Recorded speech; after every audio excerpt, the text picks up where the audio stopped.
Welcome to the Northern Mythology Podcast. I'm Daniel Farron, co-owner of the company Horns of Odin, and I'm joined, as always, by Dr. Mathias Nordvig.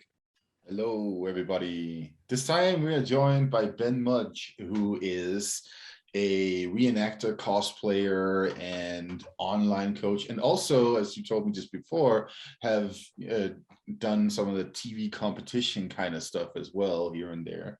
Welcome to the show, Ben. Thank you for having me. I appreciate it. Yeah, thank you for taking some time. I know we've been setting this one up for a little while. Yeah. And then we had a guest drop out sort of last minute and the stars aligned, I think.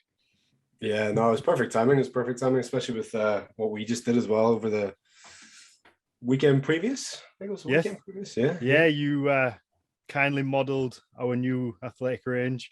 Which is nice, by the way. Thank you very much. You have one of the t-shirts on now, so anybody watching that, you can pick that up on hornsofodin.com. No, thank you very much. I mean, I've been wanting to work with you on a modeling company side for a good few years. Obviously, when we first started, you were doing some other bits with another brand that shan't not be named. But I've wanted to work with you for a while, and we've sort of spoken, and it's never really lined up. And the opportunity came with this latest athletic range, and the pictures of you look brilliant. I can't wait to share them and post them. Appreciate that. I appreciate that. That's all the talent and lighting that my friend provided. I can't really take credit for much of that. I just put on the nice clothing and then just stood there and did my best blue steel impersonation. That's about it. Just look pretty. Around it looks pretty. Yeah. It's hard. It is hard.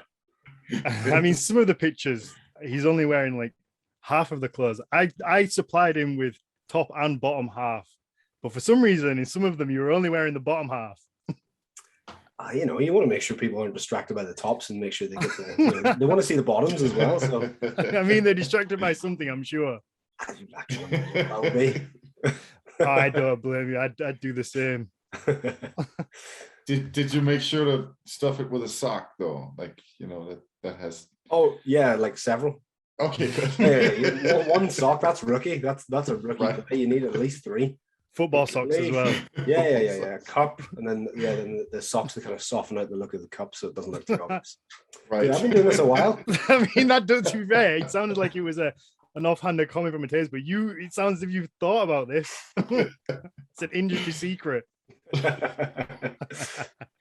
Perfect. I mean, obviously on this episode we're just going to talk about Thor. It's surprising that what are we on, episode 85 or something now, 86, and we've not looked at Thor in depth, especially with him being probably the most popular of all the Nordic gods. So it's a bit odd that we haven't really delved into it, but yeah, I was saving it for you, Ben. Yeah, I figured that. No, so for anybody that, I mean, because you don't do too much of this now, so anybody who kind of comes across your Instagram might not see the why I asked you to come on. But obviously in the past you've done quite a lot of thought. You'd like to say you don't like the word cosplay, so maybe you're better explaining. Yeah, so it all came about. Obviously, I'm a huge superhero fan. Have been since I was a kid because I related so much to them. Because most superheroes they look like on the outside they just look like normal people, but then there's like something different about them, and that always like resonated with me as a kid because obviously I had cystic fibrosis, looked like everyone else, but there was something different about me. So that's obviously what resonated with me as a kid. Obviously, I didn't realize that when I was a child. It's only upon reflection that I was able to kind of extrapolate that. But people started telling me as I was growing up, and Instagram started becoming a thing, that I looked a bit like the guy that just cast as Thor, and I was like, that's pretty cool. That's awesome. And didn't really think much of it. And then I was away visiting my in-laws, and a Mjolnir, like a foam Mjolnir, was in one of the shops. I was like, I'm getting that. Why wouldn't you? And I decided it comes from the weirdest thing, but I just love etymology. Like I just love finding out why we use certain words. And I found out that basically, all the words of the week in English come from Norse. Mm-hmm. And I found out that Thursday is actually just Thursday. It's very, very simple. And I thought that's a pretty cool fact. I've got this hammer. I'll take a photo. and I'll let people know that. And it just exploded. Like the post went viral, and then I was like, you know what, I'm maybe onto something here, so I'll do this every Thursday. And I started getting messages from people with, kids with CF saying like, oh, my kid now, thinks Thor has CF, and they're starting to do their treatments more because, we're telling them that, yeah, Thor does his treatments too. And then I started putting up photos of me in the full costume, with Mjolnir, which is just behind me for anyone who can see. And that's the real metal one, by the way. That's not the foam one anymore. I give that to my nephew. And the response that I got from taking the photos with my nebulizers in the costume was just phenomenal. I started getting all these photos of kids with their, some of their dads and mums had built them their own little like Mjolnirs, and they'd got costumes. And so it's just a random event that just boomed. And then because of that, there's so many opportunities that were given to me. And then obviously once someone starts saying you look like someone, you kind of pay a little bit more attention to them. I mean, who wouldn't? Thor's kind of one of the coolest, well, I'd say the coolest character in Marvel. Yeah, for sure. So that's kind of where it all came from. And then the cosplay thing, again, I didn't do it for cosplay. I only kind of found out what cosplay was when someone said you should get the actual costume. I was like, oh, where the hell do you get that? And then cosplay started opening up. And then I think I went to a Comic-Con in Dublin. All I had was the hammer and I was wearing a hoodie. That's it. And there were people stopping me to get photos with me. And I was like, that's kind of weird. And then the next year I came back with the costume and I couldn't get from my car to the expo. Like there's people stopping me in every, like maybe 5 paces I'd get. And then when my friend was with me, I was like, dude, I'm sorry about this. And he's like, this is kind of cool. This is awesome. Yeah. So, I mean, you do look a lot. Your hair is quite a bit longer as well, and it was long, and then I cut it all off, and then I decided, you know what, I like long hair, so I just started growing it back again. When you're fully suited for it, we'll share a picture when we post it. But I mean, you do look quite a lot like him, and you've got the physique to suit as well. Well, yeah, that's the part that I said, like people asking me about the costume, and I was like, this is the part that took the longest, like fitting the costume, and all that stuff was the hardest part. But yeah, it's no one wants to see a skinny Thor. No, but that's the thing with a lot of like cosplay, you get some people who, it's all about playing your favorite character no matter what you look like. So some people they'll choose a character and they enjoy it, but they don't look necessarily like the person, whereas you look like Thor kind of facially but also physically as well. You're in extremely good shape.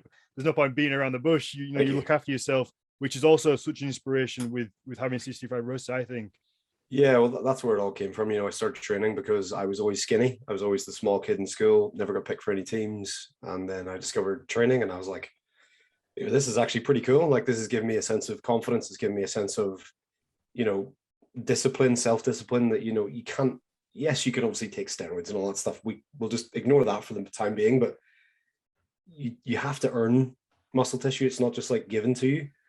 And that sense of accomplishment of something, okay, if you put time into this, and I've been training for 16 years, it's half my life, that sense of work. And Mathias, you're a doctor, so you understand the sacrifice and how much time it takes to get something you really, really want. And the sense of pride and sense of confidence that gives you is unparalleled. Like, you cannot, the one thing I wish I could give people with cystic fibrosis just a percentage of how I feel from doing what I did. And that's kind of my goal. It's not like one of my main goals. It's just like an incredible passive ability that I've been blessed with, and that I can just be me, do what I find fun, and help other people without really even trying to. And that's a nice thing to be able to say.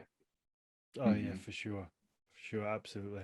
I mean, I never think of Mathias as having to work hard. I think he's kind of one of those aliens that just touch people and then learns all their information, because he just seems to know everything. I feel like he just absorbs knowledge. Just a sponge. Yeah, he just absorbs knowledge. Doesn't even have to read the book, just kind of gaze at it, and it just gets Dude, it. it just Osmosis. means that I'm a massive geek. That's it.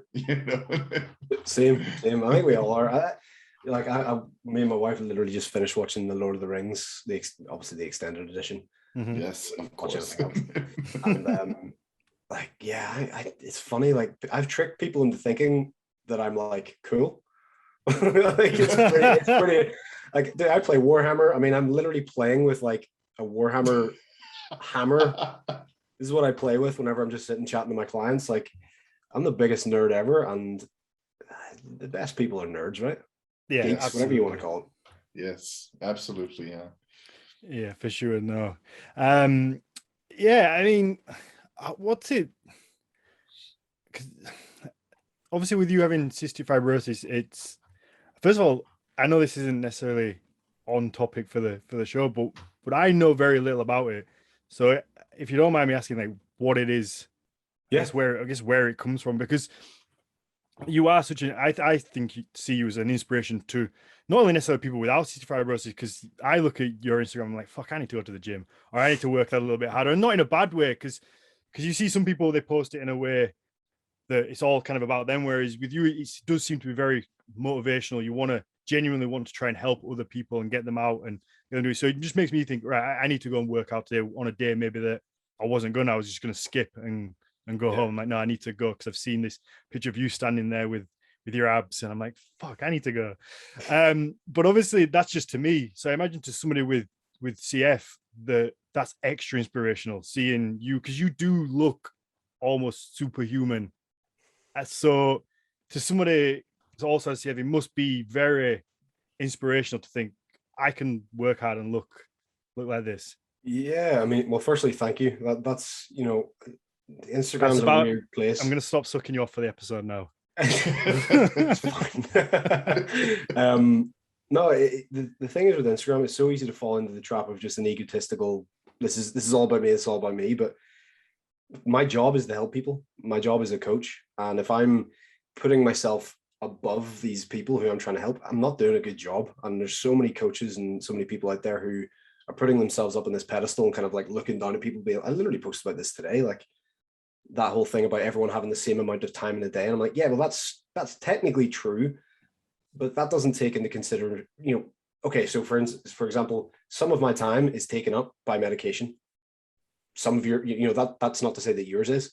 So yes, we've got the same 24 hours, but how that's made up and what you need to do with those 24 hours is completely different. So the sense that I'm helping someone, just go to the gym, but without that sense of, I feel bad about myself, I should go to the gym. It's like, oh, you know what? Ben's doing it, I'm going to do it too. That's a really nice thing to hear. So I appreciate that. And again, the messages I get, I got one, I'll tell you what, this is one of those ones that I read it and I was just like, oh, that's a big one. So I posted that photo from the shoot, and then someone commented underneath it saying, this is her daughter who's 4 years old, a girl as well, which is even cooler. Mummy, look at that Olympian. She couldn't say Olympian. Isn't he strong? And then she said, yeah, he is, sweetheart. But he works really hard to be healthy, put good fuel in his body and to be strong. And then she said, can I do that too? I said, yes, you can, sweetheart. Yes, you can. And then she said, keep going on those tough days, Ben. You inspire big people and little people. So, and that's just one of, God, I couldn't even give you a number, to be honest. But I mean, it's the idea that I'm not trying to be this person that people think I am. I'm just being me, and I'm just, obviously I think about what I'm saying because you have to, but the sense that people can take that from just a post that I was super proud of that photo. Like it's gotten to the point where I have no problems saying that, because people are really, it's kind of weird. You're not allowed to be proud of yourself anymore because you're just immediately egotistical. Like, Dan, I'm sure you're very, very proud of what you've created. But if you went out and started saying, I'm super proud of myself, people will take that as like you just being egotistical, arrogant. I think it's a very British thing. I think it's a British thing. It's a sense of like, guys, it's a European thing. Yeah. Yeah. I mean, I know that from Denmark too. It's a lot of people are like that in one way or another. We even have a word for it in Denmark. Yeah. Jantelo. which Jante means law? it means the law of Jante. And yeah, the Swedes and the Norwegians also know it. Yeah. It's a very pervasive thing. Like, don't stick out. Keep the head down. Yep. Yeah. All that stuff. And that's one of the nicer things about America sometimes, that people kind of celebrate that over here. Like, you're welcome to be proud of what you did and happy and all that stuff. I think everybody really appreciates humility to some extent, right? But it's also okay to be celebrating the accomplishments that you have in your life, right? And when I see that image, I just think of the kid that I was growing up, the one that was like, I know it sounds silly now, but I was so self-conscious. Like, I didn't want to take my shirt off on holidays. In fact, we went to Australia as a family, and I had the best farmer's tan you've ever seen. Brown and then just white, like whiter than this top. So when I look at that photo, it's like, it's kind of like you did it, like, you're no longer that kid, but again, I've still always got that 12-year-old, my own version of myself in my head. So to get back to your question, cystic fibrosis, it's a genetic illness. Just to jump in before you say that, I just wanted to make one point, which was that I think it's easier, say, for me as a business owner to say I'm proud of my business, but then people seem to get a little bit salty about it when it's physical appearance, because they're like, oh, people will look at you, especially maybe if they're out of shape or don't feel the best about themselves. They'll look at you and just think, oh, you've been gifted with it, or that you're just naturally good looking. And that's what people think. Whereas the reality is they don't see the 16 years of hard work, the sweat to get there. And I don't think there's anything wrong with somebody looking after and getting in good shape and then being proud of that. But some people can be quite negative against it because they say it's quite egotistical. Physical representation of you. Sometimes I think it's also because ultimately it might, really be a reflection of what they feel inside. That they by looking at somebody who has done all this work and looks like that, and it makes you, fuck, I as you said before, I should go to the gym. But I just think there's a huge misconception that it's easy. That people who have these big Instagram followings that look a certain way, that it's easy for them to look like that. In which case, it may look effortless when they post a picture, but the reality is, the truth, they're in the gym for 6-7 hours a day. They're cutting water to get to a ridiculously close to death form just to take this one picture that makes them look extremely vascular. And people don't see that. They just see the image and go, well, it's nice for them to look like that. And it's like, well, yeah, but it's not. It's not nice. No, it's not nice. That's why you don't want to look like that all the time either. No, You're gonna die from that. Yeah. Oh yeah, definitely. That's not what I advise. Yeah, like that's a common misconception as well. People think I spend all my life in the gym. I don't. I try and keep my sessions as short as possible. It's all about quantity rather than quality for me. So most weeks I train 4 days a week for 90 minutes. That's it. Like that, and that 90 minutes is me chatting to people and being social. When it's in my home gym, it's mainly dancing and just making an ass out of myself. But again, it's more of a reflection on the person looking at it than anything. And I'll never let someone else's opinion sway my opinion of myself. Shall I talk about CF now? Yes. So cystic fibrosis is a genetic illness. It's kind of interesting. It's given me a real fascination of genetics as well. And obviously my parents both carriers of the cystic fibrosis gene, and that gave me cystic fibrosis. I've got an older brother and a younger sister who didn't get it. They just got the carrier genes. And to sum it up very quickly, I was explaining to you guys before we launched into this, it affects the mucus within the body. So someone without cystic fibrosis, mucus within your body, the mucus in your body is basically like the oil of a car. If you don't have it, the car's not going to run very smoothly. And that's just like the body. So my body, the mucus, unlike yours, would be like nice and viscous, like water in a jar, spin it around, it moves very freely. Mine would be more like wallpaper paste or PVA glue. So that makes everything much more difficult. Digestion, absorption of nutrients, chest infections can be that can land you in hospital for months, trying to get antibiotics to then get rid of the infection, which again is not always that simple. And there's a myriad of things that can be affected by that. Obviously, then growth whenever you're a kid, because you're not getting all the nutrients from your food. So it's growth deficiencies. There's a bunch of stuff that obviously can be affected by it. But whenever I was born, I think the life expectancy was 18, so that was 1990. My parents were told, you'll be lucky if he gets to 18. Every room in your house is going to have oxygen tanks. You're never going to be able to travel anywhere. Your life is over. That's what my parents were told. Specifically, my mum was told that. And that I don't know what you call it, conversation that I was present for, but obviously wasn't conscious really. That haunts me. That is my driver for everything, to make sure that I'm never that person. Now again, I'm not arrogant in saying like, oh yeah, all my training and all that. There's a degree of luck in it. There is a degree in luck in it that I do acknowledge, but for the most part, I don't think much of my journey has been luck. It's been hard work. It's been, saying no to things that I wanted to do because I knew, it wouldn't have been good for my health. It's about sleeping and prioritizing sleep over a lot of other things. So it's, it's not all it's cracked up to be, but in my opinion, I'd rather live a long, healthy life than a very, very short kind of explosive life. So yeah, unfortunately that's not shared with everyone with CF, but I think, it all comes down to what you eat. You've got to fuel yourself properly, especially. It's even more important for you, and you obviously take that very seriously and make sure that you get everything you need. Yep. And then the bits that I want. It's all about balance. Yeah, it's all about balance.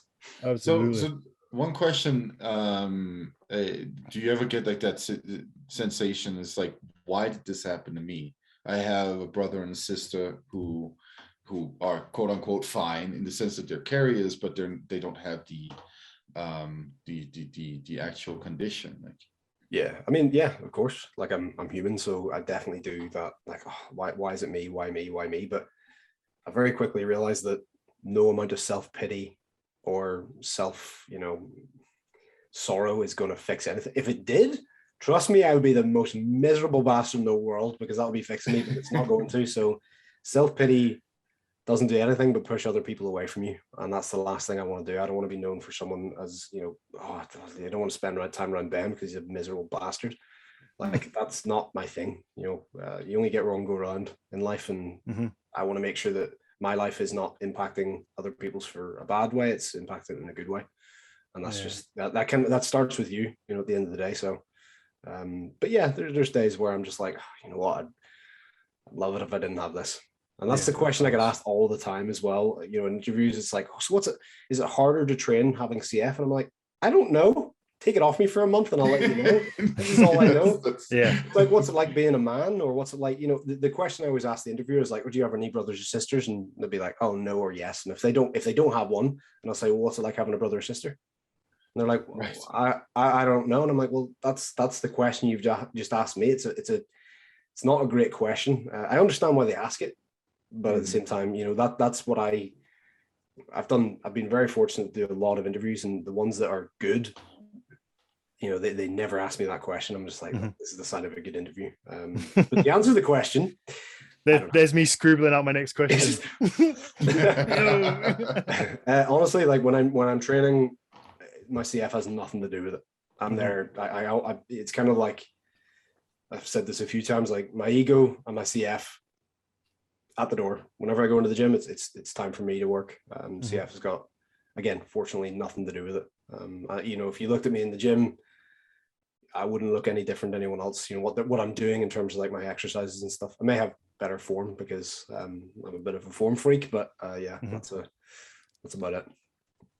Perfect. No, that's good to hear. Because you can't dwell on things like that. You can't dwell on why me. I think I said on the podcast before the old proverb that I read once. I think it was actually a little comic strip that stuck with me forever, and it was a sailor on a ship. It's like, I think it's Greek, and he was stuck in a storm, and the waves were crashing against the boat. and he was screaming up at the sky to Zeus, saying, "Why me? Why me?" And then Zeus just pops his head out of the cloud and says, "Why not?" And that's I think that just sums up life, because it's a case of why not. It, you know, like life's things happen, unfortunately, Yep. and some things happen to some people, and there's no point asking yourself why it happens, because it just does, unfortunately. Yep. And that's it. You don't get the chance. You know, the only thing you get really in that situation is how you respond to it. That's the only thing you have control over. Exactly. And again, that differs from day to day. Like should we talk Thor? Should we get into Oh, yeah. the bulk of the episode? I think we've been talking for a while about everything but the topic. This is where Mathias is going to come to light and tell I us all. thought you were going to have your rant. No, we'll save that to the end. Okay. So you want me to give sort of like a historical rundown of Thor as like a god in Nordic mythology. Yeah. Okay. I think me and Ben how long do you have? me and Ben can chime in with questions maybe that we want to know. But I think let's take a look at what we know about Thor, like what we know is real, what we like, because there must be a ton of misconception out there, especially with being such a popular figure in popular culture, in comics, that kind of stuff. So I think factually, what do we know about Thor as a Nordic god? Okay, so factually, what we know is that he's got a bunch of place names dedicated to him across Scandinavia. Not Iceland. Iceland doesn't have any place names with the Nordic gods in. That's quite interesting in and of itself. But you find him in Norway and Sweden and Denmark. Like typically some kind of place name that, you know, means Thor's mountain or Thor's lake or Thor's fields, like sort of like referring to agriculture. So he's like connected with a bunch of different themes in sort of like that everyday world that some Viking would have lived in, right? We've been able to sort of like see, oh, well, you can go to Thor's grove over here. And we generally assume that that's those place names, that's because they, you know, did rituals to the gods there or something like that, but we actually don't really know with most of them what they were for. His name is derived from thunder.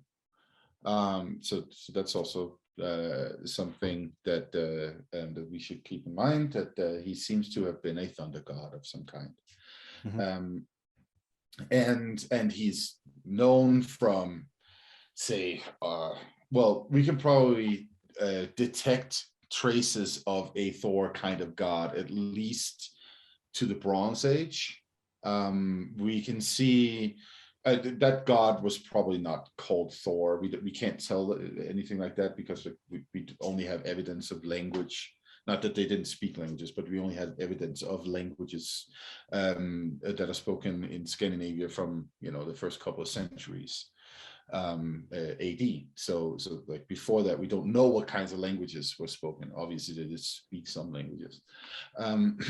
So we don't know if that was if that figure had another name, but we can see like rock carvings, for instance, from Sweden and Norway from the Bronze Age, where we have like, you know, some kind of like axe wielding giant figure who's usually got a, you know, pretty erect wang too, going with the whole thing. That's a thing that they also like to put on there. so that can, you know, the axe might be like an early iteration of what later becomes the hammer. And the erect penis might have something to do with fertility. And that seems to be what we're also seeing in some of those place names, right? All right, so that's like all the curious auxiliary sources that we have. Also, we have rune stones that mention Thor in different ways, usually in some kind of like incantation, like Thor hallow these runes or something like that. That's from the Viking Age, so that's much later. And then we have that medieval written material of various kinds. One of the earliest authors talking about Thor is Adam of Bremen, German clerk, or whatever you want to call him, in the Archbishopric of Hamburg. He's writing the history of the archbishops of Hamburg, Bremen. And he tells us about the temple in Uppsala in Sweden, where he says that, oh, Thor is seated in the middle between Odin and Freyr. And there they pray to him for good weather, against illnesses, and a bunch of other things. And so this seems like he's got a very, like, the most prominent place in the temple. And again, what we're also seeing is that, oh, illnesses and like good weather for the crops and that kind of stuff, like the life-giving rain, I think is what he mentions. That seems to coincide with this idea that he was originally some kind of like fertility god. Mm-hmm. So next thing is that we have Snorri Sturluson's stories from the prose Edda from 1220, and we have the Eddic poetry from that's recorded a little later in the 1270s from Iceland, right? And this is where we get all of these interesting stories about Thor smashing troll skulls or killing giants and the fun stuff. The fun stuff, right? That's that's mostly the role that he has in what you could essentially call Icelandic Norwegian mythology here. Because that's what that really is in so many ways. It's there, you know, the scholars were arguing whether or not these Eddic poems, they were like, you know, they're more attached to Iceland than to Norway and so on. I'm one of the scholars who fall on the Norway attachment side of things. They're more Norwegian than they're Icelandic, if you ask me. So that means that it's like a view into like a cultural history of Norway, more than it is Iceland, more than it is Sweden or Denmark. That doesn't mean that there isn't also influence from those places in there, or from people from those places, but it's probably more a Norwegian thing than anything else. And yeah, he's some kind of protector. That's his role. He protects the gods. He uses his hammer as the weapon to protect the community of the gods against the Jötnar, the giants, right? But he's also the object of you know, comedy, right? The story about how he loses his hammer to the giant Thrymr, and then has to dress up as Freya to go get it back and all those things. I mean, that's a story that is there for shits and giggles. Another very academic term, just like Wang. And so what that seems to tell us too is that if these aren't like, you know, post-conversion narratives that have been created to just make fun of him or something like that, then it means perhaps that people had a very personal relationship to him. Like he could both be the protector and this god that we could like sacrifice to or pray to, or however we interact with him to sort of feel safe. And at the same time, he's also the god that we can make fun of and sort of like feel very familiar with. And that's actually a feature that seems to go through the mythology in general, that he is probably the most human of the gods. Like he's the one who seems to be most like rounded as a human figure more than any of the other ones. Mm-hmm. Like Odin is more distant in that sense. Stoic or like weird, crazy. Now I'm gonna go to the underworld and, you know, totally get drunk and probably do mushrooms. I don't know. That's so interesting to hear that, because like usually like I big fan of like Greek mythology and to a certain extent Roman. It's very rare to hear of a god to be made fun of, mm-hmm. or to be like made light of, because, you know, especially with the Greek gods, it was like, oh, you're gonna die. If you make fun of a god, you're like asking for something bad to happen to you. So that's kind of cool that Thor was seen as not relatable, but do you know what I'm saying? Like it's kind of cool, mm-hmm. to know that there's a familiarity about him. if that makes sense. So one of the things I would say when it comes to the subject of like the Greek and Roman mythology is that a lot of the stuff that we get that is made available to us is the stuff that, you know, stiff upper lip Victorians have sifted, right? Which means that a lot of the stuff where they're making fun of the gods hasn't reached us in translation. It does exist in the other cultures as well. It's actually much more common in like pre-Christian, pre-Islamic traditions to make fun of the gods and also to curse them out and be like, well, fuck you, Zeus. and in the same way also like make fun of their followers.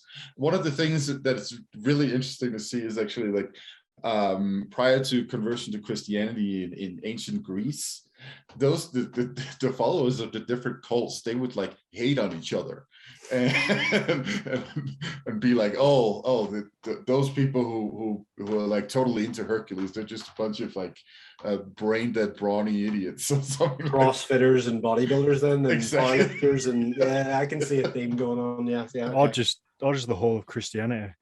Yeah. I mean, I think it's interesting that they poke fun at the strongest god, the protector. That I find that very interesting because he is meant to be this figure that looks after you and is strong, but it feels odd to then make fun of him. I don't know. I mean, it's if I can say anything about that in terms of like contemporary Scandinavian culture, I would say that it's actually a prevalent theme in one sense or another to always take people down a notch. It's just it's part of what I mentioned before, Jantelagin, right? It's part of making sure that you don't get too full of yourself either. It's like your abilities and capacities are appreciated, but just remember that you're part of the team here. So right. Yeah, it's almost like a sense that, like, I mean, the gods are only as powerful as people allow them to be, because ultimately they're the people who are worshiping them. So it's almost like that. Yeah, you're powerful and all, but without us worshiping you'll fade to nothing. So it's probably that like weird relationship that you have. Yeah, it's actually kind of interesting. It is. No, and there's also there's a lot of other interesting things going on. So sometimes we see in some of the source material that's outside of like the core mythology, so the saga literature, Thor can be a pretty like jealous and unfriendly figure. In several of the sagas, we see him like sending people off course, like, and then they like drift to Greenland or something like that, trying to get to Iceland. Or he's got like this unpleasant side to him here and there. A lot of the Icelandic material seems to actually suggest that Thor was very important to them as a god that could help them with weather when they're sailing. So in that sense, he had that function too, which seems to relate a little to what Adam of Bremen was telling us about the life-giving rain and that stuff, right? So, I mean, if he controls that, maybe he also controls the winds and when you're sailing around and so on. So there's like this this broad range for him as a god. Yeah. No, I think to go back to what you said as well about him being in charge of the rain and the crops. Now, they're maybe arguably two of the most important things for a farming community. So that seems to make sense as him being sitting in the middle of Uppsala as well. So almost the main god. I know we spoke about this with who was it? My brain's gone. Who did we spoke about Thor being the main god? Oh no, I can't remember, man. Oh, Shan, save us, please.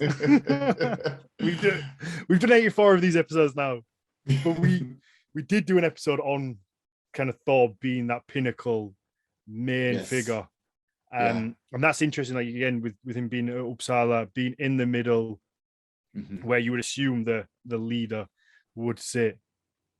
Yeah, Terry Gunner, that was it. Was it Terry? Yes, It yes, was Terry. That's right. Duh. Oh man. So definitely go back and listen to that episode where Terry explains how Thor is probably or most likely the main god, and it's just kind of been lost over time as thinking that it was Thor.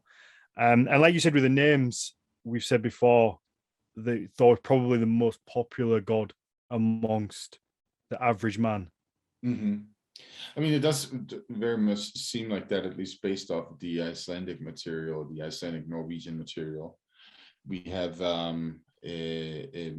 several stories that suggest that he has some kind of relationship to maybe the young warrior or just, you know, young men in general. The story about how he journeys to Utgaraloki, where he is subjected to all these curious trials and all that stuff.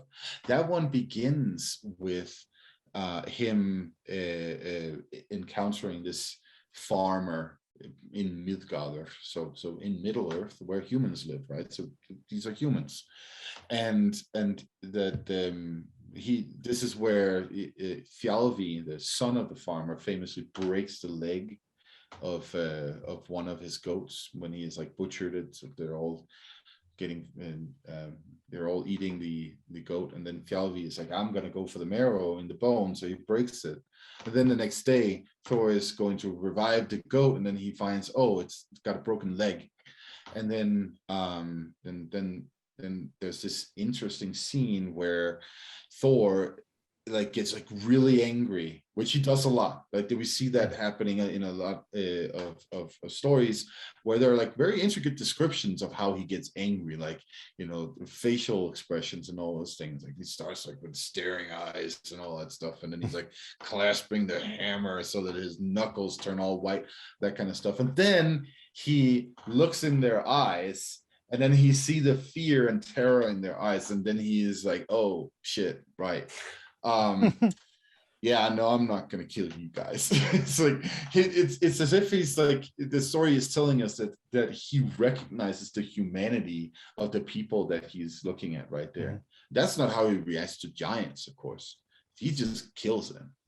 I mean, so that's a major difference. Can we take a moment just to appreciate the fact that he has these goats that he can kill and eat and bring back alive, but he can't fix his fucking broken leg. Right. Like, I mean, he can put it all back together, put the flesh back on, make them breathe again, but that just not that. Not deal with bones. Not the bone. I can't fix that bit. You know what? This might be some reference to some ritual, some ritual component of sacrificing animals. That could be like hidden in that little bit right there, because it's interesting to see that, you know, bones and skin keep showing up in ritual sacrifice of animals as something you give to the gods. If you look at, again, going back to Greek culture, that's one of the reasoning behind making sacrifices that really turn into communal eating, right? So you eat the flesh of the animal, but then you give the skin and the bone to the gods. There might have been something similar going on in Nordic traditions as well, where, you know, you see this instance here with this reference to the broken bones. There are other references to sheepskin and goat skin in other stories as well that have to do with Thor. So it seems to be something that's sort of like it's lingering right there. Obviously, these stories are recorded by Christians, so they might have lost a component with all of this. So yeah. You mentioned him having a fiery temper. How much do you think that links to thunder and lightning? Because obviously, him being the god of thunder, thunder is very aggressive. Yes, in your face. It's not subtle. Do you think he gets that element in his quote unquote human god form from that? Probably yes. That's probably the case. You know, it's really interesting to consider that Iceland doesn't have a lot of thunder. That's not a common weather phenomenon in Iceland. It does occur here and there, but definitely not as much as elsewhere. Where I am, in the middle of the U.S. on a mountaintop, get thunder every day at 3:00, pretty much. Like a 2-3 o'clock thunderstorms. They're literally called PM thunderstorms. Am I right in saying that they believed that the lightning and the thunder was him smashing his hammer off an anvil? So the story goes that it's that lightning and thunder comes from when he's smashing giant heads. That's cooler. Yeah, the anvil stuff comes from Hephaestus in Greek mythology. Yes, so there's been a crossover there. Him and Vulcanus as well in Roman mythology. Thor doesn't have an anvil, and there's very little that connects him with the smithy and forging. Which seems to be relegated to a rather elusive figure named Verlander, who in Old English is known as Wayland, and seems to have had his own mythology attached to him. So why a hammer? Well, and why not an axe or a sword? The hammer is because it can be used as a tool to rebuild. This is from Marvel anyway. This is from obviously the Marvel Cinematic Universe. The reason it was for hammer from this was it's a tool to rebuild and to construct things, but it's also it can be a weapon as well. Whereas an axe, you can't really build much with an axe. You can destroy, but you're not going to craft much with an axe. Right. That was the Marvel anyway. So the interesting thing is that the hammer isn't that important in Viking Age warfare, right? We don't see war hammers or stuff like that that often. We see axes. Mm-hmm. The older, as I mentioned before, the older Bronze Age imagery also has axes. And I'm kind of wondering if that hammer thing isn't like a late invention, like something that comes in with the medieval period where the axe is actually reinterpreted as a hammer. But we of course also have those hammer pendants from the Viking Age, where people would wear. The interesting thing about those hammer pendants is that a lot of them actually look like a lot of other things with like birds' heads on them, and there's a lot of things that we can discuss about the interpretation of all of that. Mm-hmm.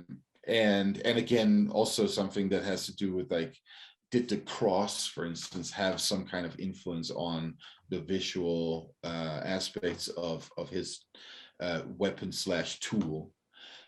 Snorri doesn't give us much of information about it, except he says, well, he has his hammer that he can like throw at the trolls, and then it'll come back to him afterwards. And we have one story, which is the story about how Loki almost got his mouth sewn together by the dwarves, where basically the whole point of that story is the production of all of these different special items and weapons that the gods have, like Odin's spear and Freyr's boat and all that stuff. And the hammer is also there. And the interesting thing is that the hammer is the only item that fails in production. The shaft gets too short. So I heard it was just almost like a sledgehammer, wasn't it? It was like, because I mean, was it like that? I mean, I've messed around with that. I would not fight with that thing. It's terrible. Yeah. It's like this long. Like, what are you gonna do? You may as well just punch. You most of your hits are just going to be like a hit to the chest. Like it's a terrible weapon. Yeah, and that's the story that Snorri gives us. We also have the Danish historian Saxo, who tells us another story about how Thor is in battle. This is part of the story of Baldur's death in sort of the Eastern Nordic version, which is very different from the one that we tend to know, the popular one with like how Baldur died as tragedy and all that stuff. In the Eastern Nordic version, it's like he was a douchebag and he needed to die. And in that whole process, there's this huge battle where Thor is like smashing people with a big sledgehammer, and then it breaks in the middle of the battle, and that's how it becomes a short handle instead. So there's something going on here about the weapon too, that you know, there's an underlying story that's about the destruction of the hammer, or the failure of the hammer, or something like that. And we see later versions on it, of it too. There's a folk tale from Telemark in Norway that's been recorded in the 19th century, where this troll, which is the same as Thor, but now he's become a troll because it's like far into Christian times, right? He shows up at a wedding and he wants beer, and then when they don't have more beer, he starts smashing a mountain with his hammer in anger, and like, you know, destroying the farm where the wedding was. Like, really a shitty move, by the way, dude. I mean, I feel like a lot of people have probably done that. Probably. Very relatable. Very relatable. But when he does that, he smashes so hard that the hammer head falls off and is like catapulted away, and then he has to go get it, right?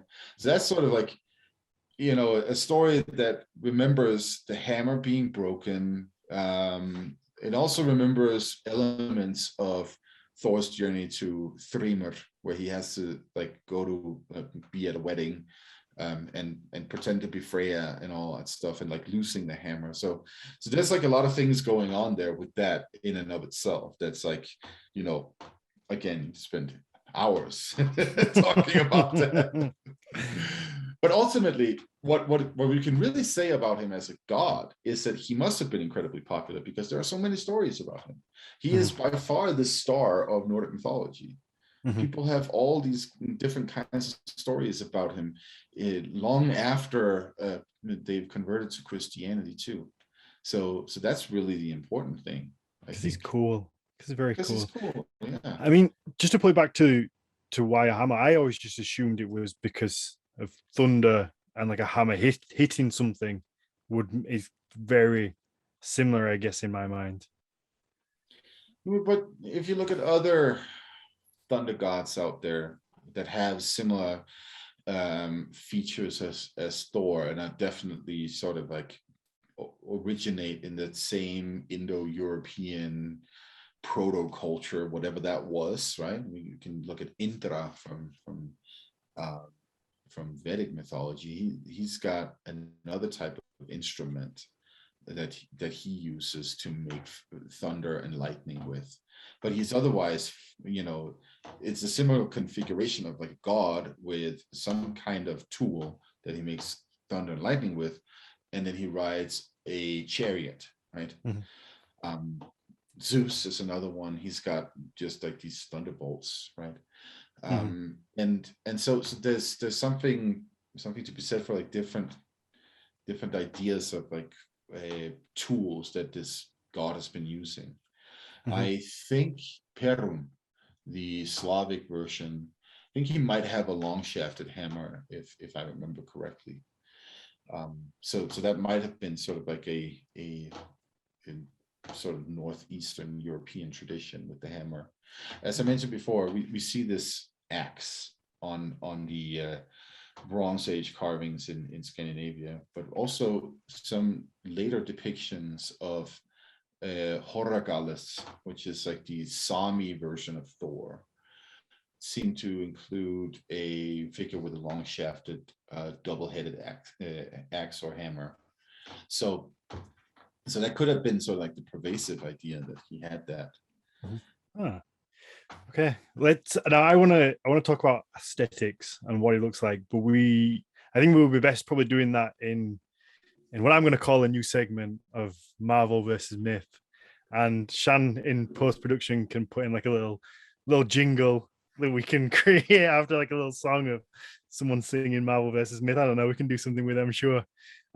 Basically where we can look at the Thor, the Marvel figure, because I think that for most people just assume it's Thor. You mentioned Thor, that's what's going to come up. You Google Thor, that's what's going to come up. Oh, dude.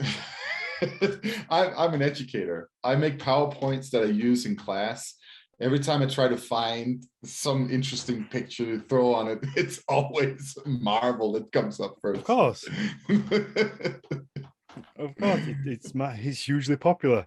So I think if we're going to talk about the aesthetics of quote real life Thor, Nordic mythology Thor, we can do it in this part where we look at the differences and cover it there, because obviously I think everybody knows what Marvel Thor looks like. Looks like fucking Ben over here, the lucky bastard.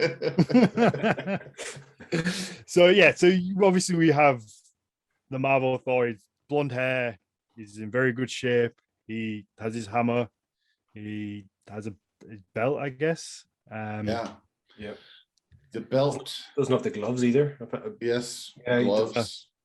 Doesn't have that. So those of us familiar with medieval demonology and things that have to do with witchcraft and magic, that kind of stuff, will recognize that the gloves and the belt are probably stuff that Snorri himself are coming up with as he's like writing the story, because his whole premise is that Thor is just a regular man, right? He's just got magical items. So that's how these like Christian authors are getting around talking about these gods in the first place. They're like, they weren't really gods. They were just like people who lived in ancient times that we then ended up believing in for 5 minutes until we became Christian, right? So like glossing over that whole bit. And so whether or not Thor actually ever had that in like pre-Christian times, that's a major big question actually, because there's something to be said for this just being something that Snorri comes up with to explain why he could be so powerful, right? That's actually really interesting, that it's a way of stripping away the god from the god, I guess. Yeah, exactly. Okay, let's start at the top, and then let's start at the head, and we'll work as we go down. So let's start with hair, because obviously, as we know, it's the long flowing blonde hair.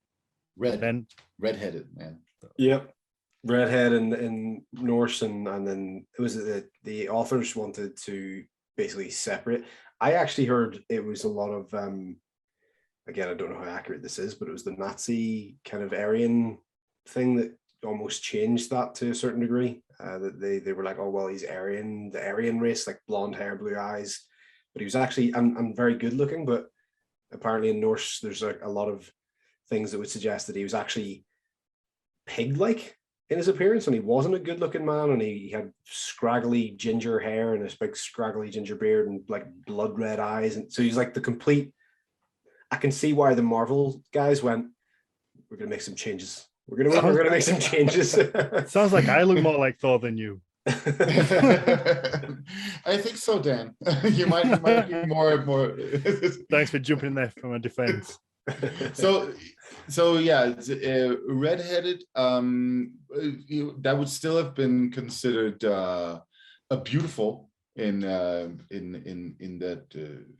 Old Norse material. That's we see this in other texts that I mean both blonde and redheaded are sort of like along the same lines actually to them. That means pretty.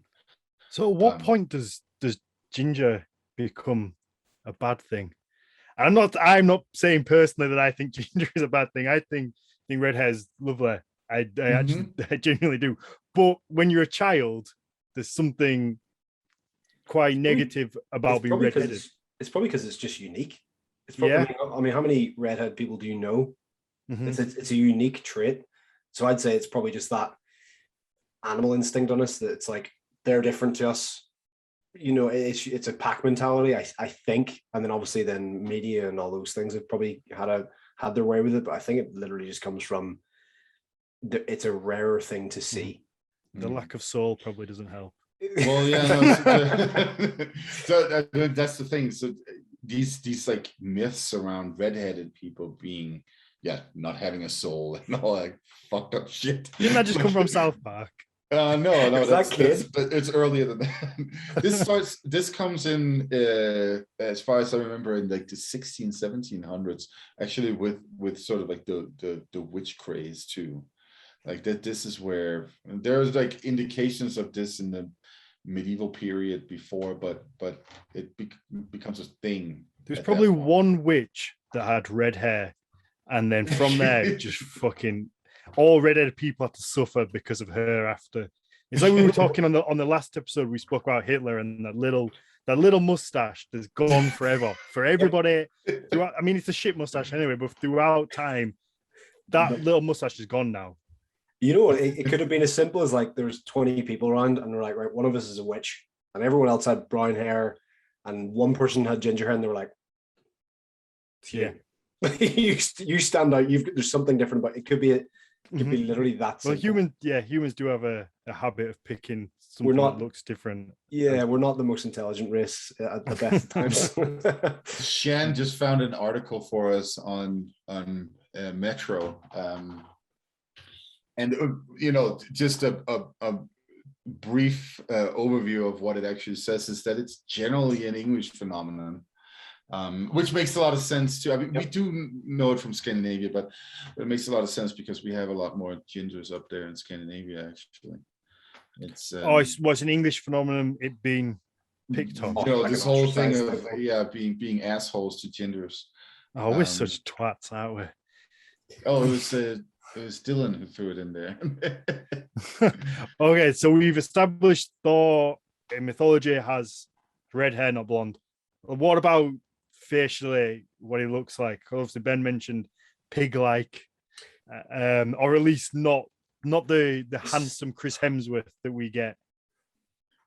Well, so there isn't much that really much in terms of like really describing his facial features in detail. The eyes is something that we see in certain skaldic poetry. There's this instant that they were very fond of in skaldic poetry, where this is the story about him fishing for the Midgard serpent, and then he pulls the serpent up, and they're both like staring each other in the eyes, and we were told that he's got like these like piercing, staring eyes. That's also sort of like reiterated in that story I mentioned before, where he's going to Utgaraloki and like he's like getting pissed off at this peasant and his insolent kid who has just broken the bone of his prized goat. And then he's like staring at them, right? This is something that we see like it comes back and again and again, but sort of like more of like does he have a certain kind of nose or something like that? We don't really see much of that in there. And the same with the rest of like his body features. I mean, we can sort of like deduce from some stories that he must be rather, well built, right? We are also being told in several stories, details about how much he eats, right? 2 oxen and 7 salmon, and then he drinks a barrel of beer. I mean, that's got to show. Also sounds like me. Or me. So do we know what it physically, like what his body would look like, which is going to lead me onto my rant later on in the show when we get towards the end? Do we know physically his body type? We don't know much about his body type as such.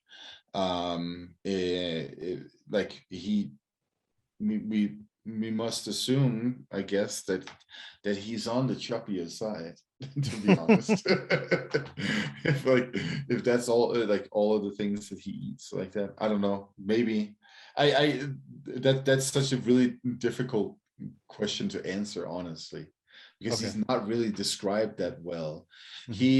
So we know that he's, I don't know if you could say that, but it's like regular size in like height and all that stuff, because he fights Hrungnir in the duel, right? And Hrungnir is bigger than him, he falls on him actually, and then the gods can't,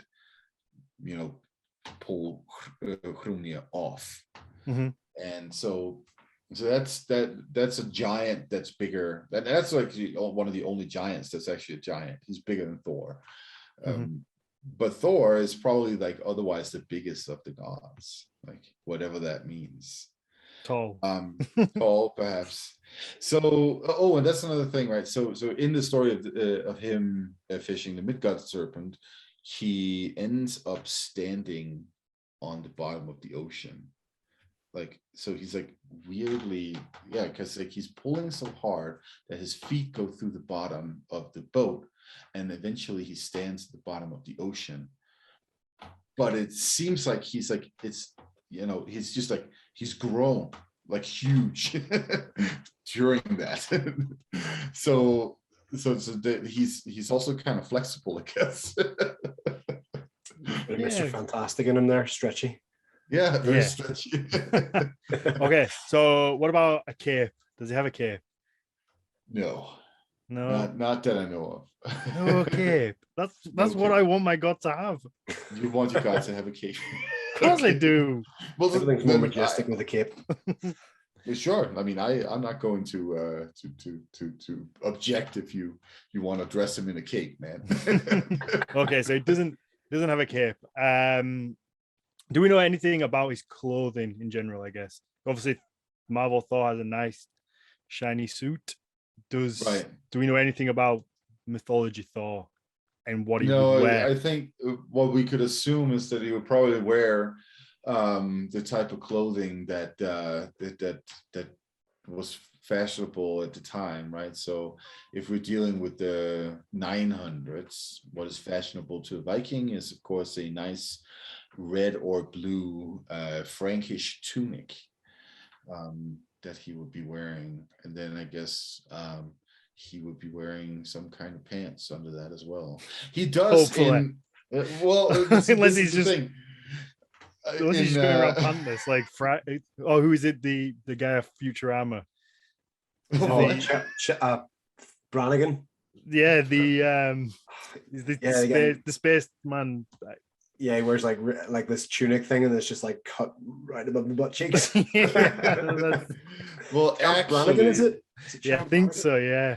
Thor does say in the Song of Harbarthur, where this is a situation where Thor wants to cross a inlet of some kind, and the ferryman Harbarthur over on the other side is just sitting there mocking him instead. And he's like, nah, you can walk over. And Thor is like, you would have me stride over this water and wet my balls. And so you have to ask yourself, is he wearing anything under that tunic? Thor is now Zach Brannigan. That's someone needs to draw that. Okay. So we don't know necessarily what he wears. You briefly mentioned the gauntlet and the belt. Do you want to maybe just quickly explain what Snorri writes about those, or at least what they do or what they're meant to do? Yeah, so they're meant to give him power, right? The gauntlet main gives him like his strength, and then the gloves gives him the ability to catch the hammer, according to Snorri. Okay, because obviously that's quite interesting because the Marvel Thor doesn't have gloves. No, they mentioned his belt in Spider-Man. And what is Happy Hogan can't pronounce it. He's just like, do we have Thor's belt? That's literally all I say. But I don't think he wears it. Like, I think it's one of those things that's just kind of a throwaway thing. Like just a little Easter egg for nerds like us. Yeah. What's the belt called, Mathias? I know you're gonna know it. It's called Making Cure. There you go.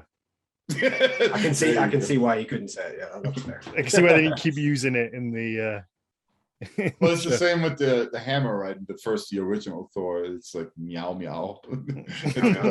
Or Stephen. One of the other actors literally is like, "What's the name of Thor's hammer?" And he's like, "Stephen."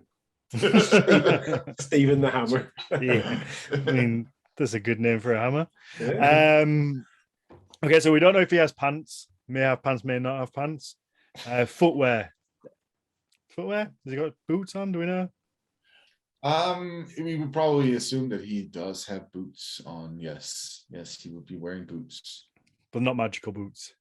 I can't remember much talk about his boots. There's a talk about Loki's boots at one point. Magical boots with wings that makes him fly. So that's We'll save that for Thor, for Loki, yes. Marvel versus Myth.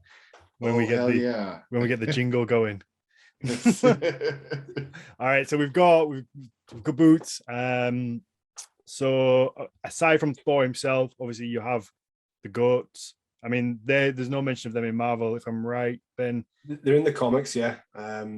Gnash Tooth and Tooth Grinder or something along those lines. And they're actually, as far as I'm aware, they're actually going to be in the next Thor, Love and Thunder. There's been some set photos of these huge goat heads. So I think and that's the other thing, like it's like they're chucking those in. It's because Norse mythology can't fly, correct? Well, if he can't, no, he with can't his fly. hammer. I mean, like obviously Marvel, he uses hammer. Oh yeah, that's right. Yeah, he uses the hammer to fly. Yeah, no, he can't do that in the mythology. In mythology, he's very sort of like bound to the ground. There's in one stanza in one of the poems, we're told that all the gods they ride on Bifrost, the Rainbow Bridge, to go to the General Assembly to pass judgment or something like that. Can't help but think of how fabulous that would look. It's just so wonderfully gay. Just like these gods just like flying on this rainbow bridge, just coming in and just it's just I just have this lovely image in my head. But Thor isn't part of that. He has to walk. Yeah. Is it a chariot, isn't it? Is it the chariot that's pulled by the goats? Yes, that's what we're told in some instances, that he has this chariot that's pulled by the goats, and that's again as before mentioned, Terry Gunnell has pointed out that's actually kind of awkward idea of a chariot pulled by goats, because goats are pretty bad as There's a great part in one of the books where it's after Thor's become unworthy to wield Mjolnir, and he's got Yarnborn, which is his axe, and at one point he throws it. He's on some planet and he throws it at a giant or something, and he misses, and he's doing this, and he's like, "Oh yeah, this doesn't do that. The axe doesn't come back to him." So he's like, "Goat, go and fetch me my axe. It's like floating out in space." So he actually gets one of his goats to go and get his axe for him to bring it back. And I think it's a scene of him just like, "Oh yeah, crap." It doesn't work. Which brings me on to my next question, Mathias. Obviously in the movies he gets Stormbreaker, which is half axe, half hammer. Does anything like that ever happen in mythology? Does he get an upgraded weapon? No. I was hoping you were gonna pull something out there. Even that in the Marvel, like that Stormbreaker is actually not his. Stormbreaker belongs to Beta Ray Bill. So Beta Ray Bill he basically was the only other person, well, in that point anyway, that was worthy to wield Mjolnir, and he actually wielded him against Thor. And then Odin was like, "Oh well, you're as worthy as Thor is, so you deserve a weapon that is as worthy as Mjolnir." So he creates Stormbreaker, which is like kind of a more globular looking hammer. He gives him that, and then the axe that's kind of based off of that, the Stormbreaker one I have behind me, is called Yarnborn, which I don't know if there's any, I don't know what Yarnborn means or anything like that, but it's basically an axe. It's not mystical or magical. It's just something that he can wield instead of Mjolnir while he's unworthy. Yarnborn. That sounds like something that means like bred from iron or something like that. So, Yeah. It's quite a cool name for it. Yeah, it's pretty sweet. There's some people who've done the cosplay, and whenever I saw that they were going that route, because I was actually speaking to one of the speaking to Chris Hemsworth's stunt double, Bobby, and he was saying like, yeah, what we're going to do in the next one. This is in between, and this is I think, was this in between Infinity War or before it came out? He got it in Infinity War, didn't he? Yeah. And he says, "Oh, you should see what he gets next." And I was like, "Oh, so he gets something else?" And he's like, "Oh crap, I shouldn't have said that." And I was like, "It's Yarnborn. It's got to be Yarnborn. It's got to be the axe. It's got to be the axe." And Bobby was like, "Don't know what you're talking about." No idea. And I think the next time I saw him, I was like, "So what's better to fight with? Is it the axe or the hammer?" And he's like, "Axe. The axe is so much more fun to fight with. You can, again, with the hammer, it's just swing, a hit, and that's it. You can't really do, and you can do that thing where he spins it around. That was the other, like, does the hammer have any reality bending abilities, or can it like, it obviously returns to his hand, but does he use it for anything like he would, like summoning lightning? Does he do anything like that in Norse mythology? Or no? So the best we get with that is the story where he kills Hrungnir. Is described how he appears in like a thundercloud with like lightning and everything coming out, and then he throws the hammer towards Hrungnir, and it breaks Hrungnir's stone. He's got like this huge flint stone or whetstone that he chucks at Thor, and then he like smashes it, and then it goes straight through it, and then also straight through the skull of Hrungnir. That's very Marvel, isn't it? That's very cool. Yeah, that way wondering why Thor's so cool, but yeah, it's very superhero. And that's actually what I was going to mention before. I forgot about this. As I mentioned, the Iceland doesn't really have much lightning and thunder, but of course they have volcanic eruptions and when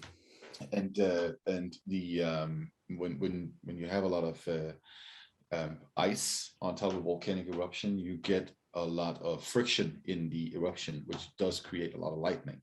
So some of the ideas of around lightning and all that stuff in Iceland attached to Thor might actually be volcanic instead. Cool. So yeah. Doesn't he get a piece of whetstone stuck in his head for like half of it? Just stuck there for eternity. Yeah. So the story goes that from the part that's splintered, that's where all the whetstone in the world comes from. So it's got to have been a pretty big one. That sounds very impractical. and the other half gets lodged in his forehead, and then he's supposed to get it out. So he goes to this troll woman or whatever she is, and she's supposed to sing it out with magic, but before, when she's like in the middle of doing that, he's like, "Oh, babe, by the way, I just brought your husband in this bucket over here. So here's your husband," and she gets the husband in the bucket, and then she's so happy that she forgets the song, and that, my children, is why you cannot throw a whetstone over a wooden floor, because if you do, it makes the one that's stuck in Thor's head shake, because it got a little loose from the song. It's so insane. What? Who came up with that? Some drunk guys later or something like that. I mean, just sat around. I mean, yeah. I'm trying to think of if there's anything else from the Marvel universe that I want to know. He's not Loki's brother. Loki and Thor are not stepbrothers. There's like an uncle. It's an uncle relationship, isn't it? Like Loki's actually Odin's brother or something along those lines. I remember a while ago. So Thor, according to Snorri's mythology, which might not be the original, that's sort of like the later medieval version. In that story, that Snorri gives us, Thor is Odin's son, but weirdly also his, great something ancestor, and that has something to do with a curious timeline. And Loki doesn't actually have any family ties to either of them, except he is supposedly the blood brother of Odin from back in the day, when they mixed their blood and swore that they would never drink beer without the other one. So fair. Yeah, very broy. It's very broy.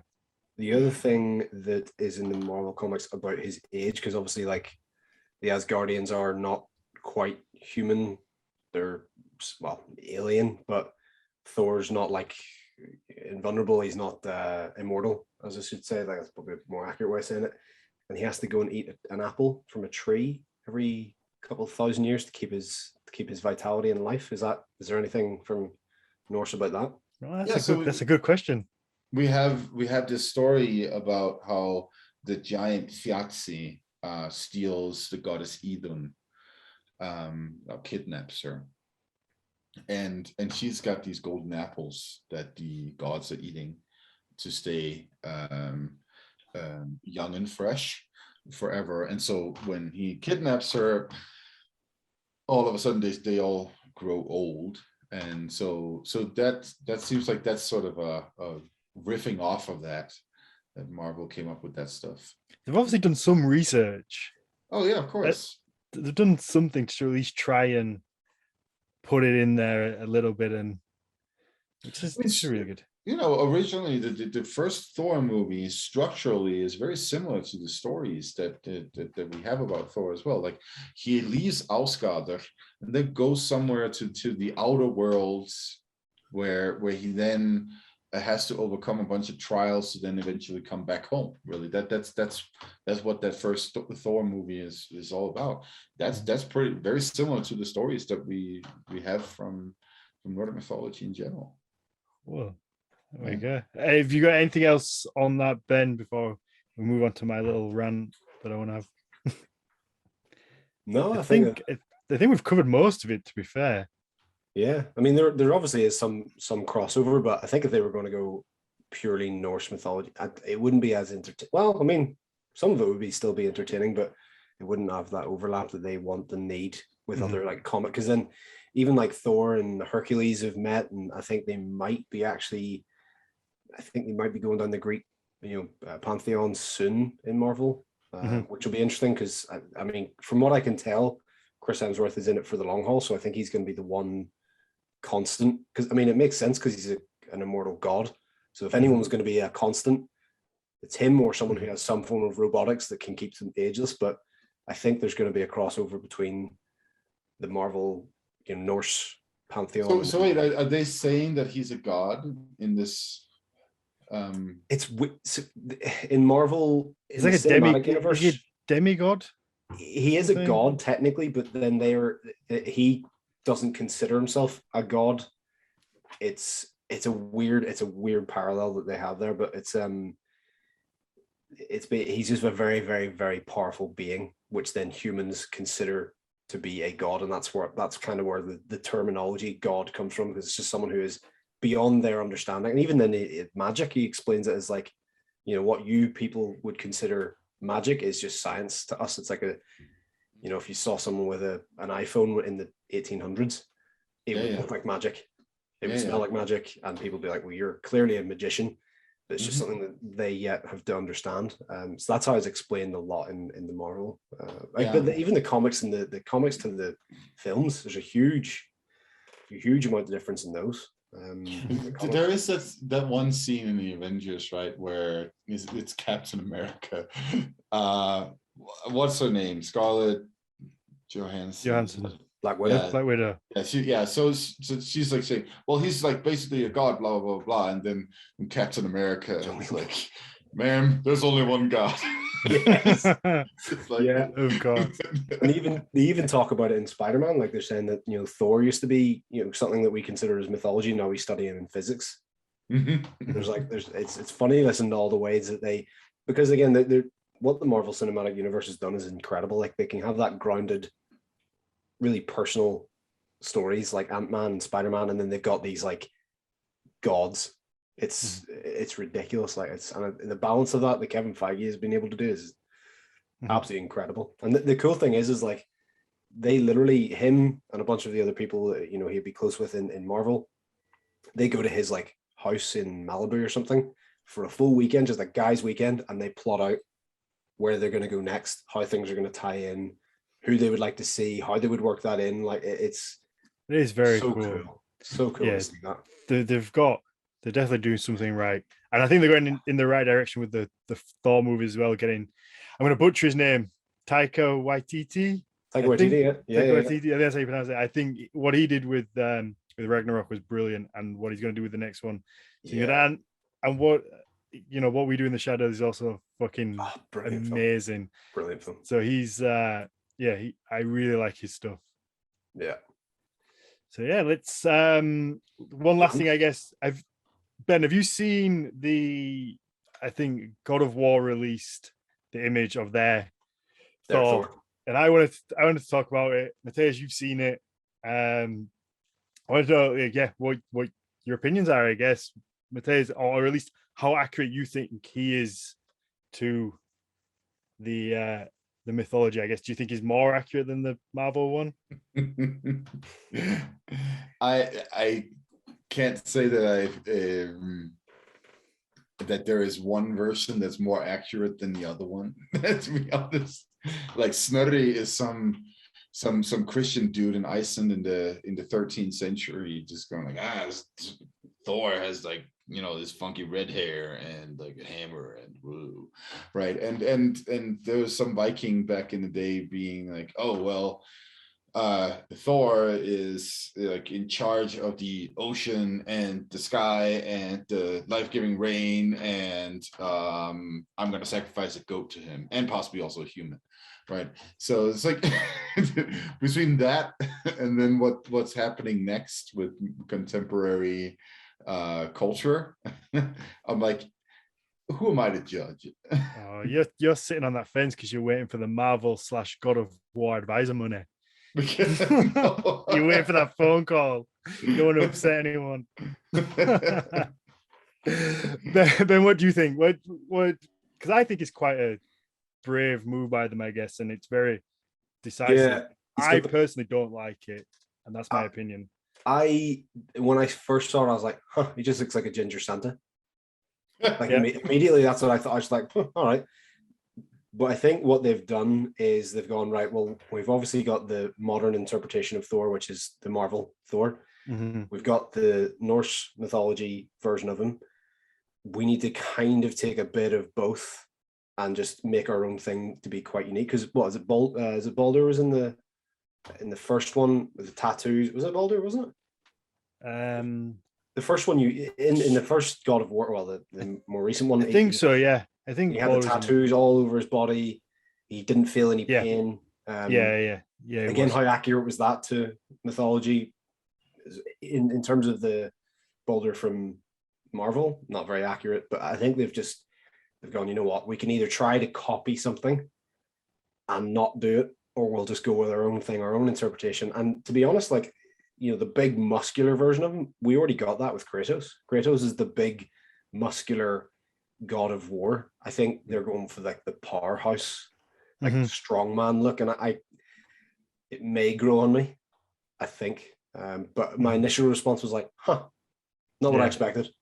But I mean, initially I hated it, and it has grown on me a bit now. The more I see it, and now you said that, I never really thought of that they had to do their own thing, because if they just did a big strong blonde guy, it's always going to get compared to Chris Hemsworth. Marvel Thor, yeah. But I just don't think they had to make him so fat. That's what bothers me.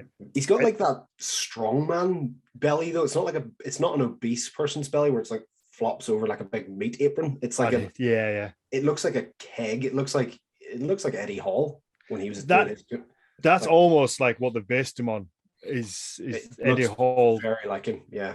It's that, but like, tight gut. For me, I just don't like that. Like I understand that he's strong, so they want to give him the strong man appearance. But I also think he should be a warrior and a fighter. And as a big fan of fighting as a sport, of MMA, of training like Muay Thai, all these different sort of mixed martial arts, that is not a fighter's body to me. I think it's Butterbean. Yeah, he's Butterbean. But it's not what I would look at as somebody who's going to be able to fight a battle, and that's what puts me off about it. I think it could have maybe been balanced a little bit better. Yeah, he looks strong and powerful, but he doesn't look like he's got the conditioning for a warrior. He looks like he would gas pretty quickly. He'd maybe hit you once, and if that didn't take you down, he would be like on one knee, kind of going, okay, give me a second. Just, that was all my power. Just give me like 5 minutes and we'll be right back at this. That's kind of that's probably, the body type that you're looking at is that kind of like, okay, he's almost like, well, not a glass cannon, but it's kind of like a one hit wonder, which is maybe what they're going for. Maybe so powerful that he's like One Punch Man. It's just one hit. That's all it takes. That's all it takes. Like I was having a talk with Ed in on the Facebook group, and he was saying how he liked the kind of the strong man look. But I came back with we have an example of two strong men that agreed to have a boxing match with Half Thor and Eddie Hall. Both agreed to have a boxing match, and the first thing they both did was lose a shitload of weight. Both of them lost maybe 50 pounds more. I think Thor said he lost like close to 50 kilos or something ridiculous. Yeah, it's 50 kilos. Yeah. So the first thing they did was lose weight to get into that fighting shape, which is why then I think why he's a fighter. Don't have him looking like that. But then there's the I'm just playing devil's advocate here. There's the idea that he's not human. He doesn't need to be shredded. He's a god, so he doesn't need to be what we assume to be as like even Boulder from that first one. He was so wiry looking. I thought like if you put Kratos and Boulder beside each other, you'd be like Kratos every single time, without a doubt. And it's kind of the idea that you take like a bodybuilder, the most muscular people on earth, you think they're going to be able to fight, when in fact most of them can't even run the length of their own shadow. Yeah. You know what I mean? So it probably comes from that, but I totally get, even if they had like a faint line of abs underneath the fat, like the gut, like if they had done that and you could see the musculature underneath, that would have been, I think that would have kind of satisfied a lot of people, because they're like, okay, he's a big dude. They may do the whole thing of he's a glutton, like he likes to eat and he obviously eats his goats every time and then brings them back, and so they may go to, again, you don't really know where the game design is going to go, but I'm interested in seeing. I was gutted when he wasn't in the first one. I was like, come on. Yeah, like, everyone's waiting for that. Yeah, I was like, come on, where's Thor? The only, like, realistically, the one that everybody knows, and there's like, oh, you get to fight his sons, and I was like, oh. No, I personally would have preferred them to go down the route of making him look like Francis Ngannou, that kind of body. And for anybody that doesn't know that, you can Google, is the UFC heavyweight champion, and he's not ridiculously ripped, but he's just a fucking big dude, huge person who hits really hard. You know who I would have gone with physique wise? Brock Lesnar. Yeah, that dude looks like a Viking. Like he looks like somebody like that. It's not a ridiculously shredded look, but it's a big, strong, scary, terrifying look. You know what it is? It's the V. It's the waist. It's that V tapered waist. If they'd like maybe had him being like very barrel chested, maybe not like super lean, but if they'd had that kind of slight, even it didn't need to be like stream, just that slight V taper to him, and it would have made him look more of a scary opponent than just Ginger Santa. But at the end of the day, it's mythology, and he could be stick thin and the strongest person on earth because he's a fucking god. Yep, exactly. Yeah. To be fair, they've done the right thing because he's made so many people talk about it, and it's a marketing ploy, and they've knocked out of the park because literally everyone's looked at that picture and gone, fucking hell, let's all talk about this now. And that's they've hit the nail on the head, really. Yep, definitely. there we go. Let's wrap this one up. It's been fun. I think we're closing in on nearly 2 hours. So yeah, no, it's been a lot of fun. Thank you very much, Ben. I appreciate it. Do you want to just shout out where people can find you, your Instagram, anything else? Yeah, so if you want to ogle at me and maybe get a bit of motivation, you can go to @BenMudge_. Someone is still using just Ben Mudge. I thought I had a unique name with Mudge.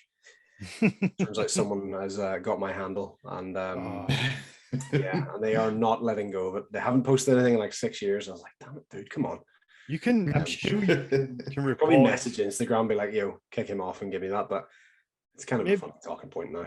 Maybe try reporting it or do it. I'm sure because somebody had Horns of Odin. I used to have Horns of Odin 1, and it used to piss me off much. Because it was Horns of Odin was taken by, it was like a Grand Theft Auto biker gang group, and they didn't post in fucking years. So I reported it to Instagram just a couple of times, and then one day I woke up and just my account had just automatically become Horns of Odin. I don't know what happened. So I don't know. It might be worth just especially if they haven't posted, it's worth a go. Yeah. So yeah, you can find me there. And yeah, that's the only place I need to shout out. Everything else is there anyway. So Matthias, now I'm following you. Appreciate it. Thank you. He needs it.